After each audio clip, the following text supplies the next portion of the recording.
प्यारे दोस्तों, आशा ही नहीं पूर्ण विश्वास है कि आप सभी लोग अच्छे होंगे और निरंतर हमेशा करियर के लिए अग्रसर होकर के आगे बढ़ रहे होंगे। आज हम इस प्रेरणादायी कथन के बारे में यह कहना चाहेंगे कि इतिहास एक ऐसा विषय है जिसका अध्ययन व ज्ञान अपने आप में काफ़ी रोचकता से भरा होता है। इतिहास की जानकारियाँ किसी देश की सभ्यता, संस्कृति, कला, साहित्य, राजनीति व बौद्धिक जानकारियों की धरोहर होती है। प्यारे दोस्तों, किसी भी काल अथवा समय के इतिहास से उस काल के जीवन, संस्कृति, सभ्यता व विकास की जानकारी सरलतापूर्वक प्राप्त की जा सकती है। आज हम आप लोगों को भारत के इतिहास का संपूर्ण विवरण प्रस्तुत करने के लिए अग्रसर हैं और आशा ही नहीं पूर्ण विश्वास है कि आप सभी लोग कंधे से कंधा मिला करके इन चीज़ों को कंठस्थ करेंगे, तब जा कर के हमारे बनाने का प्रयास फलीभूत होगा। और जो चीज़ें इतिहास में किताब में आप पढ़ते हैं तो वहाँ पर इन चीज़ों को हम एक सरल भाषा में आपके सामने लाने का प्रयास करेंगे। और यदि आप लोगों को अच्छा लगे तो सब्सक्राइब करना ना भूलें और 5 दोस्तों में अवश्य शेयर करें, जैसे अन्य लोगों को भी जानकारी प्राप्त हो सके और वो जो अपने अध्यापन में आ रही समस्याओं से जूझ रहे हैं उनको लाभ मिल सके। जो लोग नहीं इन बातों को समझ पा रहे हैं अपनी पाठ्य पुस्तकों से, वो थोड़ा इस पे गौर करने का प्रयास करेंगे। 1-2 बार इसको देखिए, समझिए, पढ़िए और आपके माइंड में फीड हो जाएंगी चीज़ें। इस प्रकार से आज हम आपके लिए लेकर आए हैं कि जो है प्राचीन पाषाण काल या प्राचीन भारत का इतिहास जो रहा वो किस प्रकार का रहा। प्राचीन भारत का इतिहास में सर्वप्रथम पाषाणकालीन सभ्यता। पाषाण काल का अर्थ है कि पाषाण काल का अर्थ होता है पत्थर और काल का अर्थ होता है समय। अतएव पाषाण काल का शाब्दिक अर्थ हुआ पत्थर का समय। दूसरे शब्दों में हम यह भी जानेंगे कि पाषाण काल हम उस समय को कह सकते हैं जब मनुष्य अपने औजार तथा आवश्यकता की अन्य वस्तुएं पत्थर ही बनाता था और धातुओं का प्रयोग करना वह नहीं जानता था। प्यारे दोस्तों, जब मनुष्य ने प्रथम बार इस पृथ्वी पर अपनी आंखें खोली तब अपनी रक्षा के लिए उसे पत्थर नहीं मिला। उन दिनों मनुष्य निरा असभ्य था और जंगली जीवन व्यतीत करता हुआ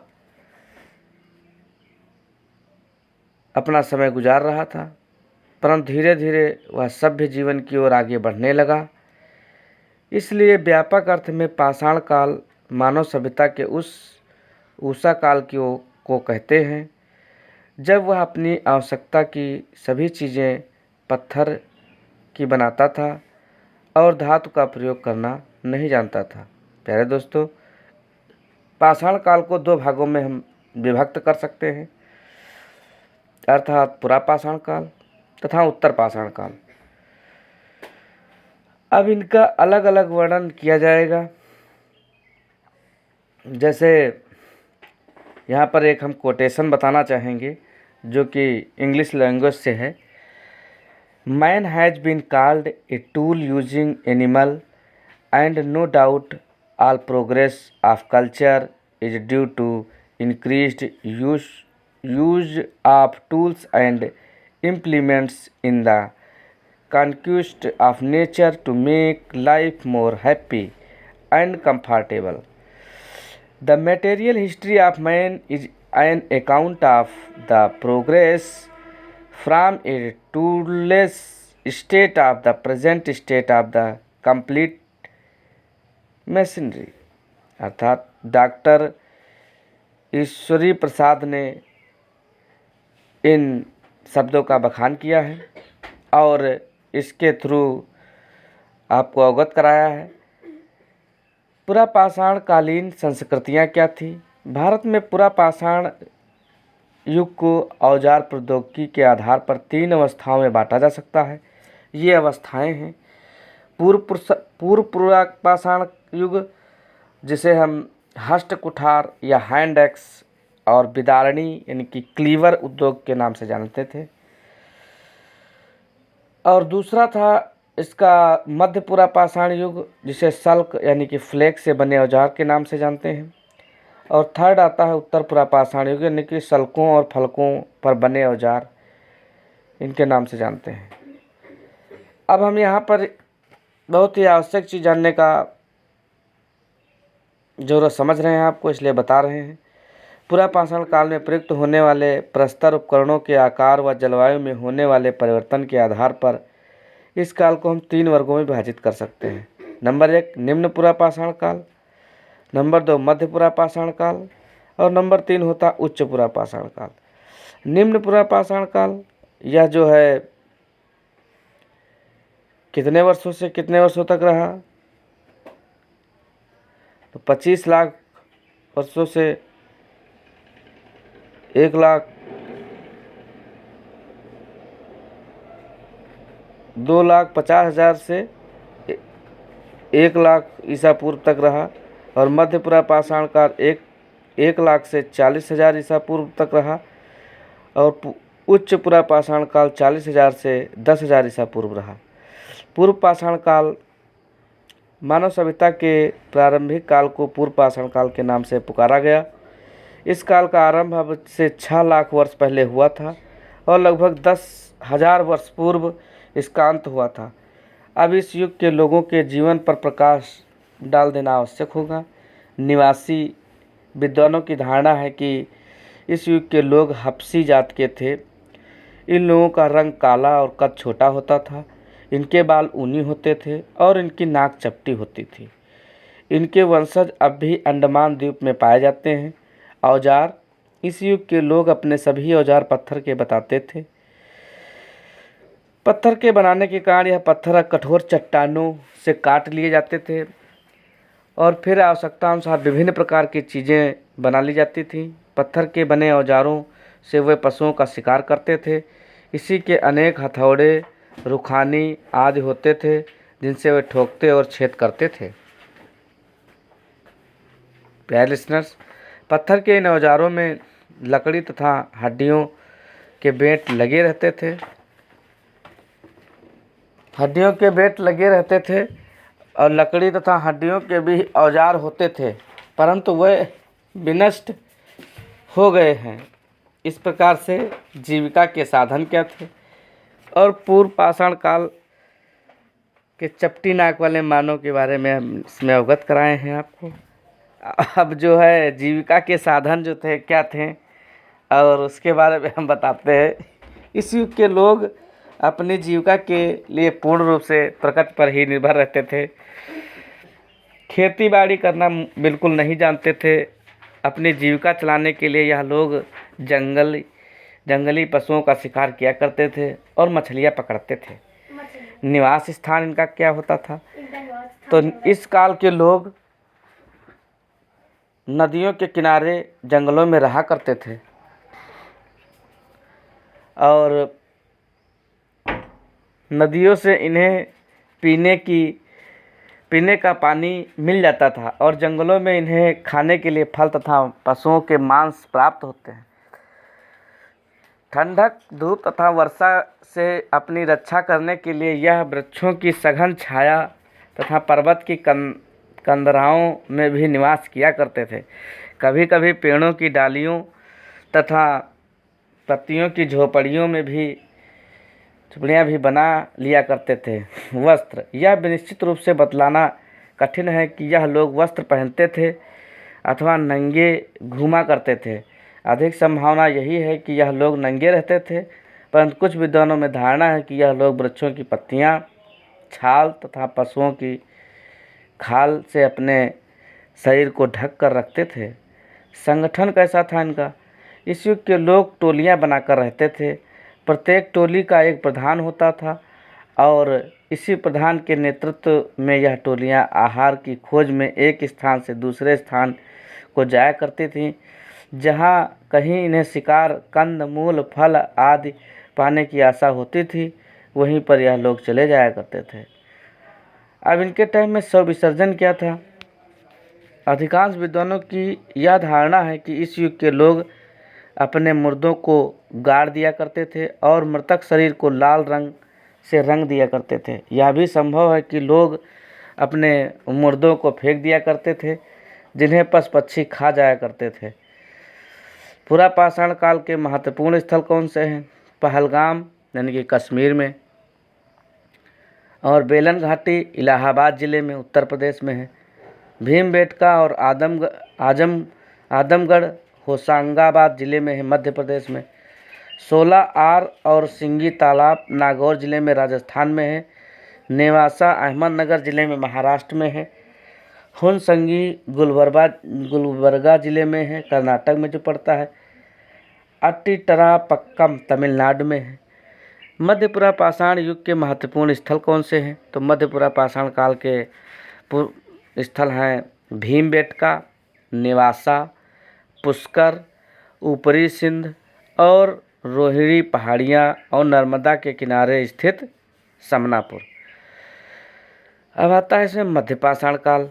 मध्यपाषाण काल के लोग किस प्रकार से जीवन व्यतीत करते थे और उनकी कृषि स्थिति क्या थी, औजारों की उन्नति क्या थी, ये सब थोड़ा जानेंगे।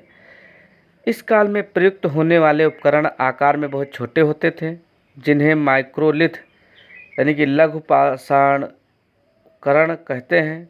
पुरापाषाण काल में प्रयुक्त होने वाले कच्चे पदार्थ क्वार्टजाइट के स्थान पर मध्यकाल में जेस्पर, एगेट, चर्ट, चाल, सिडनी जैसे पदार्थ प्रयुक्त किए गए। इस समय के प्रस्तर उपकरण राजस्थान, मालवा, गुजरात, पश्चिमी बंगाल, उड़ीसा, आंध्र प्रदेश एवं मैसूर में पाए गए हैं।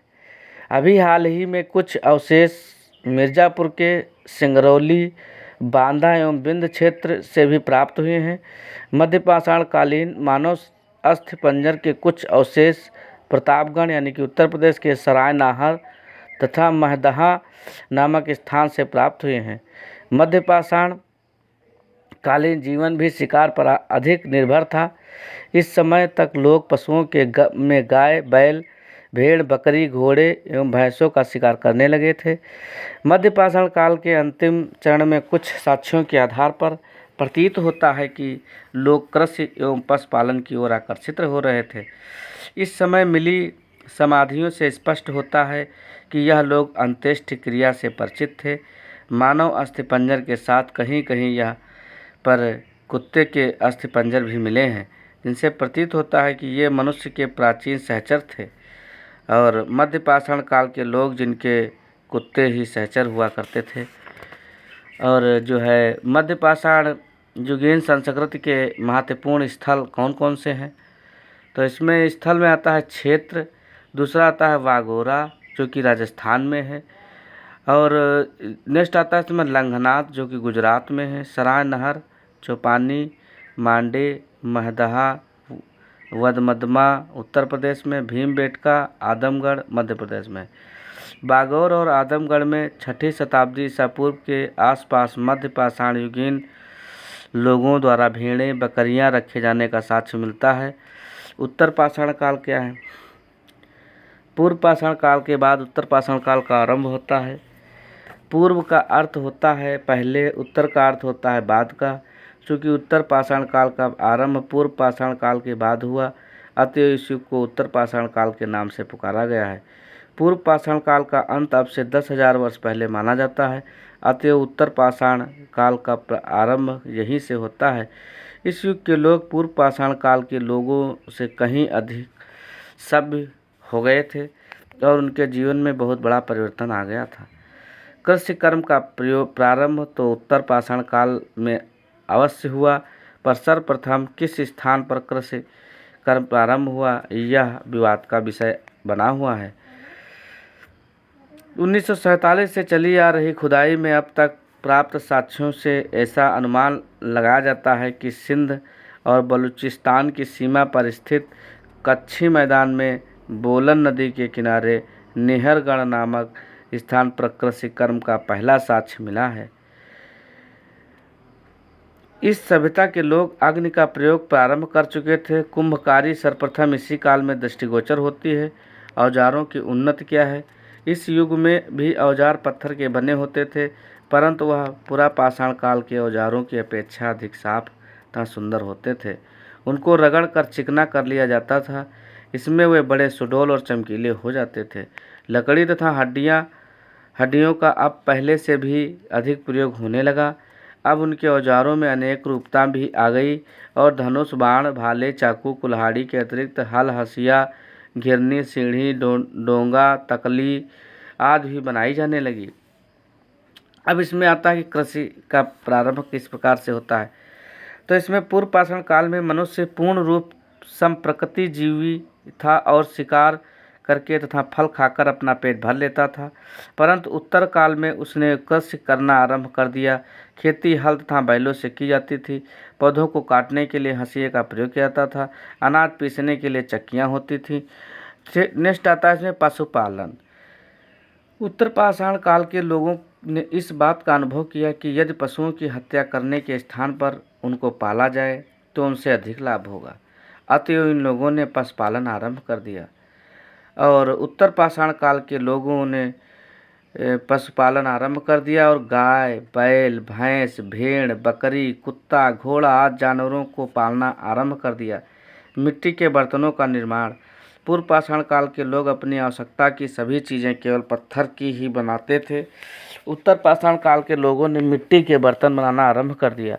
कृषि तथा पशुपालन का काम आरंभ हो जाने के कारण अब इन लोगों के पास सामान अधिक हो गया। अतएव अपने सामान को सुरक्षित रखने के लिए इन लोगों ने मिट्टी के बर्तन बनाना आरंभ कर दिया। अभी चाक का आविष्कार नहीं हुआ था, अतएव बर्तन हाथ से बनाए जाते थे। वस्त्र निर्माण। पूर्व पाषाण काल के लोग सिर्फ पेड़ों की पत्तियां, उनकी छाल तथा पशुओं के चमड़े से अपने वस्त्र बनाते थे, परंतु उत्तर पाषाण काल के लोगों ने पौधों के रेशों तथा ऊन के धागे को काटना आरंभ किया और उन्हें बुनकर वस्त्र बनाने लगे। क्योंकि खुदाई में बहुत सी तकलियाँ तथा करघे मिले हैं, यह लोग वस्त्रों को रंगना भी सीख गए थे। गृह निर्माण क्या है? पूर्व पाषाण काल का मनुष्य कंदराओं तथा वृक्षों के नीचे ही निवास करता था, परंतु उत्तर पाषाण काल के लोगों ने घर बनाना आरंभ कर दिया। इनके घरों की दीवारें लट्ठों तथा नारियल के तनों की होती थी और उन पर मिट्टी का लेप लगा दिया जाता था। इनकी छतें लकड़ी, पत्ती, छाल आदि की बनी होती थी और फर्श कच्ची मिट्टी का बना होता था। कार्य विभाजन तथा वस्त्र विनिमय। उत्तर पाषाण काल के लोगों ने भिन्न भिन्न प्रकार के कार्यों को करना आरंभ कर दिया था। कोई खेती करता था तो कोई मिट्टी के बर्तन बनाता था और कोई लकड़ी का काम किया करता था। इस प्रकार सबका अलग अलग काम बट गया। एक गांव के लोग अपनी विभिन्न प्रकार की आवश्यकताओं को पूरा करने के लिए चीज़ों की अदला बदली कर लिया करते थे। बढ़ई तथा कुम्हार अपनी चीज़ें किसान को देकर उनसे अन्न प्राप्त कर लिया करते थे। युद्ध का आरंभ। उत्तर पाषाण काल में विभिन्न बस्तियों में युद्ध भी आरंभ हो गए। अतएव आत्मरक्षा के लिए गांव के चारों ओर खाई बना दी जाती थी, जिससे शत्रु सहसा गांव में न घुस सकें।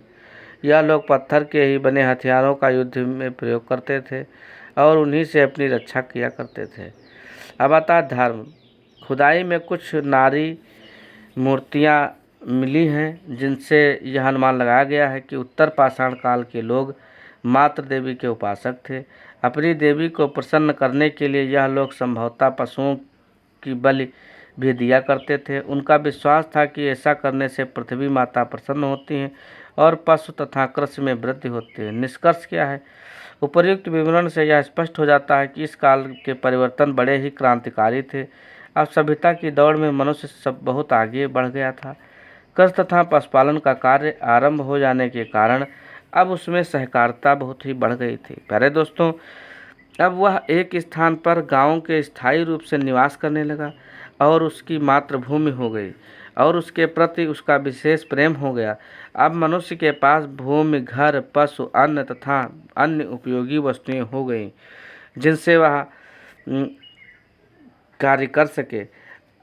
अतएव व्यक्तिगत संपत्ति का उदय हो गया और धन संपन्नता भी, दरिद्रता का भी जन्म हो गया।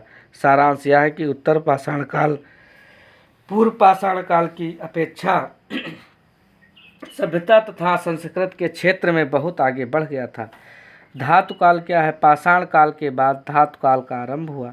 कुछ विद्वानों का विचार है कि धातु काल के लोग पाषाण काल के लोगों से भिन्न थे और उत्तर पश्चिम के मार्गों में भारत में आए थे। अन्य विद्वानों के विचारों में धातु काल के लोग उत्तर पाषाण काल के लोगों की ही संतान थे और वे इस मत के समर्थन में दो बातें कही जाती हैं। पहली बात यह है कि धातु काल के प्रारंभ में पाषाण तथा धातु का साथ साथ प्रयोग होता था और दूसरी यह कि इस संधि काल की वस्तुओं के आकार तथा बनावट में बड़ी समानता है। इससे ऐसा प्रतीत होता है कि उत्तर पाषाण काल की सभ्यता धीरे धीरे उन्नति कर धातु काल की सभ्यता में बदल गई। अब आता है धातु काल का अर्थ क्या है। तो यह हम जो धातु काल का अर्थ क्या है यह हम अपने अगली वीडियोज़ में आप लोगों को बताएंगे। जय हिंद, जय भारत।